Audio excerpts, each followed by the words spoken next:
Welcome back to AMLive. Now, with soaring home prices in Singapore and cities like Hong Kong, buying overseas properties has never looked so attractive.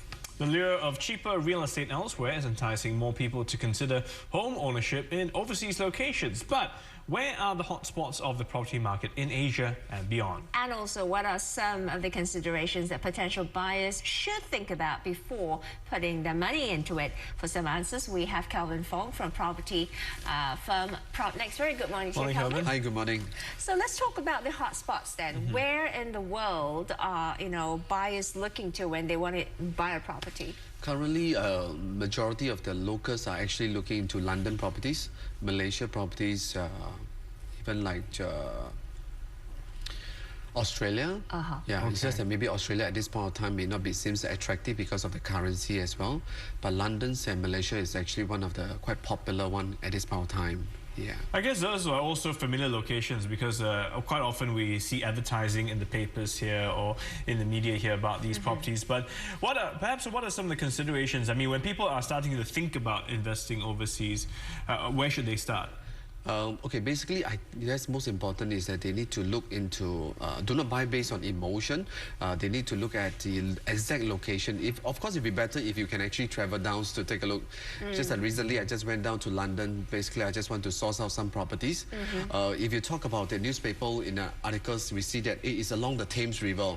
But Thames Rivers can actually stretch from Heathrow Airport to Arsenal. Right. So you need to exactly know which is the part of the location. Don't just because of it's near to Thames River, it may sound interesting to the person. Right. Yeah. So, but what can you do if you can't afford the time and money to fly over to have a look at the property and you have all these seminars? One thing I would like to suggest is that actually you can download the Tube Map from the iPad or iPhone or whatever. I think it's very convenient because now, at least when I saw the articles, the advertisement in the newspaper, I take a look at my Tube Map, then I know exactly where is the location. So I can realize that, hey, is it worthwhile for me to invest in that location or not? Okay. So it's doing your homework, I guess. Yeah, and with online maps, Google Maps, you can actually get a satellite picture of the exact location as well. Because some of them are very far away from the tube stations, but according to them, they see the Thames River. So Thames River, it does means a lot of things. So I guess that's one thing that potential buyers can look out for, because sometimes the information can be a little misleading, right? But besides the location, are there any other considerations that you should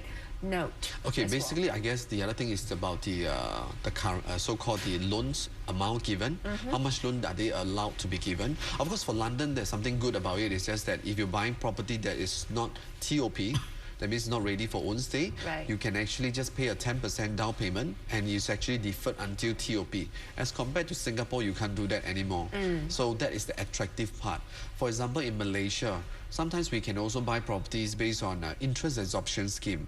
That means we don't even pay a single cent, or maybe the developer is paying for your interest in a sense. So that will be more attractive for the local people to buy now, especially the currency, which is one of the very important aspect of why investors are looking into London, because of the currency exchange. Favorable. Yeah, now it's like 1:2, you know? So that's why it's very attractive. But as you mentioned, most of these properties are bought primarily for investment, which means they're looking at rental returns. Is that correct? Yes, correct. So for example, in a market like Australia, for instance, I mean, what are some of the considerations that are taken into account?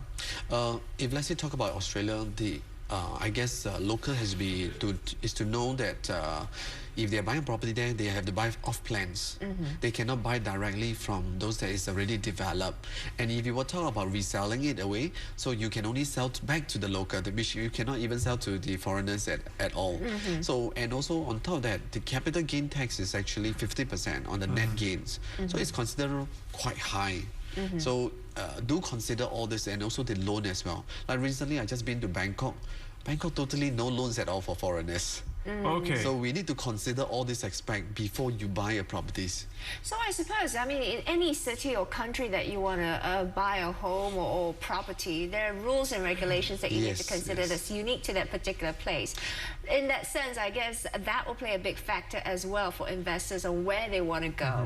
Oh, definitely. Especially the loans quantum that we are talking about. If I have that amount of money, can I buy 2 or 3? What's the loan given? You see, if let's say for Malaysia, we can just, I mean, for Malaysia, we can even get up to 90% for the first property. Right. For those high income earner. If not, they can easily get 80 to 85. Not like Singapore will be 60-40, which means that you can actually buy 2 or 3 properties in Malaysia as compared to 1 in Singapore today. And besides the cities that you've just mentioned, do you also see other hotspots that's rising now, you know, getting the attention of many home buyers? Of course, the other hotspot is also US as well, because the cost is also very low, currency is also very low. It's just that I guess people have to be very careful, because a landed properties in US will cost you about 50,000. But of course, the attractive part is actually the yield. The yield is about 10%, but of course the interest rate can be high as well. Right, it's about 9%, and the properties that they can loan up to for first property is 50%. Of course, the quantum is so low, so people don't even bother to take a loan for, especially locals people here. They may not even want to consider lah. It's just that whether they find it convenient to actually fly there, you know, to manage it. Sure. You know, a lot of tax issue, all this they must know before they commit. Of course, I think ideally it would be better for people to look at Asia country. I think it's more convenient.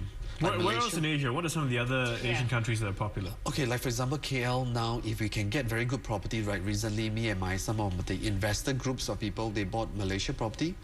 The yield is about 7% net. Right. So their down payment is probably about 50,000, that kind of funds. What about and they other get a Asian freehold countries? Other Asian countries besides Malaysia? Besides Malaysia, currently, these are the few that is quite commonly Not talked keen on, about. because I've heard about, you know, places like Vietnam, and, you know. Vietnam, the only thing is that the interest rate is 17% to 20%. Okay. So it's whether are we comfortable with that? It's whether the yield can actually support that as well. So there's a lot of consideration in the So actually, it also depends. If you have money, you don't need to borrow from a bank. That will also change the game for you, because then some of the interest rates don't matter if you're not borrowing any money anyway. Right? Definitely. Of course, the most important, whether how do they find the country? Whether do you think that there's a potential in a sense? Yeah. So if someone has the money and wants to park it somewhere, I mean, what's the best approach? Do they approach an agency? Do they, you know, scour the internet? What resources can they look to? Basically, of course, if they can find the right training that provide them with the educations, or if they can find some good agents out there who can share with them more about the location, instead of just selling the property, tell them a little bit more about the financing, about the regulations, so that the customer can feel a little bit more at ease when they purchase. Right. Do not just only look at the properties, look at what are the so-called setback, what are considerations before we commit into the properties. Okay. Yeah. Okay, don't be taken away by the marketing hype, you know. I think we often get very excited, like, ooh, you know, nice place. Well, thanks, Especially, Kelvin, for coming in this morning. Kelvin Fong, the Senior Group District Director at property firm PropNext, giving us some useful tips on where the property hotspots are currently around the world and what to look out for when you want to invest. That's right. Well, we will talk more about that in just a while. In fact, maybe you're thinking about getting a few friends together to buy into some real estate. Group buying. That's a trend right now, and it's proving to be quite lucrative as well. So why is it becoming a popular way to invest? We'll find out.